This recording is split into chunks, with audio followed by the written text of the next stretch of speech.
Here at the National Stud in Japanese Gardens, it's taken years of planning and discussion to get the gardens looking like this. For this week's learner, Eileen, improving her own garden by having the confidence to ask for advice at the local garden centre was one of the many motivations that she needed to return to learning.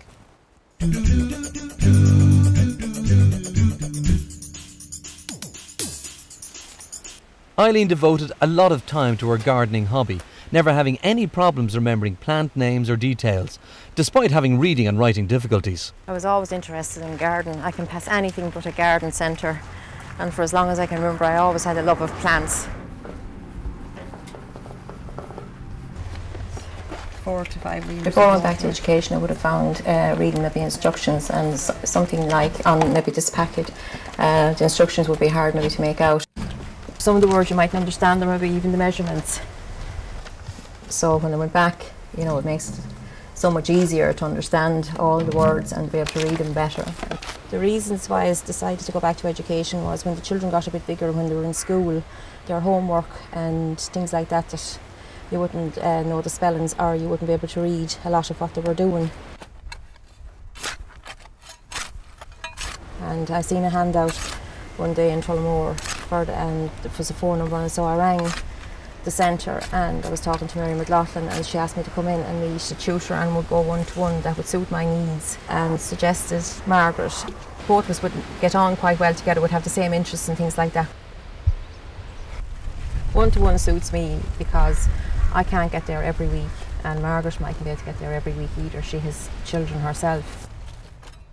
If I went into a group situation and I missed 1 or 2 weeks, they would be gone ahead and I would be left behind. So it just doesn't suit. So one-to-one is brilliant. I mean, I might never read 100%, and maybe might never spell 100%, but at least you have the confidence to do something which you would never dream of doing.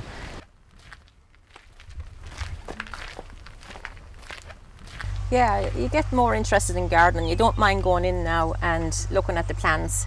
And if you don't know a name and know much about it, at least you will go and ask the person in the garden centre about it and ask them for details and things like that. Before that, you wouldn't have asked, nor you would have been probably too embarrassed to go near them to ask them, in case they said there's a label on it, read it and look it up yourself or something like that. Deborah, can I ask you about this, please?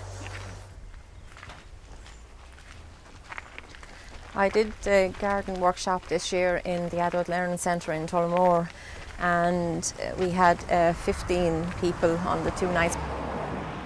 I made out handouts, and we gave one to each person on all the different things on safety and how to plant, how to make an alpine pot, and so they went home with a load of handouts, so they did for all different things.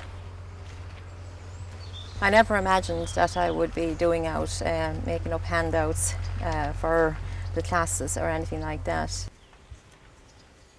I mean, 10 years ago I wouldn't have believed that I would go to meetings and would get involved in different things, and that is a great achievement, I suppose. Eileen mentioned that her main hobby is working in the garden. Although gardening is very much a hands-on task, from time to time you may need to look for certain information on how best to care for plants or identify flowers or use fertilisers. Let's look, for example, at how to read a packet of seeds. When you're buying seeds, you'll be guided by the picture on the front of the package. This will give you an idea of what the plant looks like, what colour it is, and how big it will grow.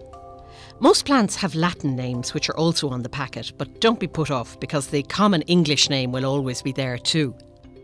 On the back of the packet you'll find more detailed information about how to sow and care for the seeds.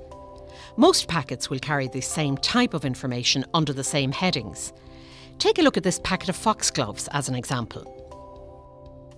At the top of the packet there are some suggestions for use, which tell you which other flowers to plant alongside your foxgloves. In this case we're told that they blend well with other spiked flowers. The first major heading is sowing time, which tells you the best time to actually sow your seeds. In this case, from February through to July.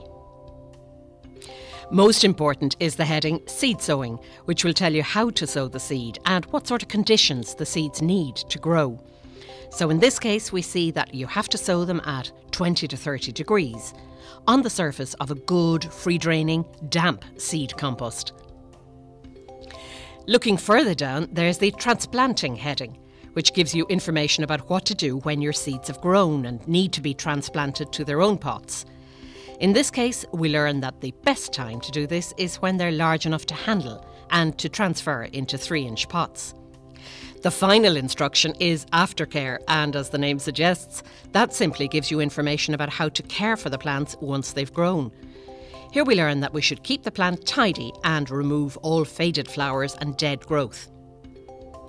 Remember, most seed packages carry the same type of information, whether they're flower or vegetable seeds.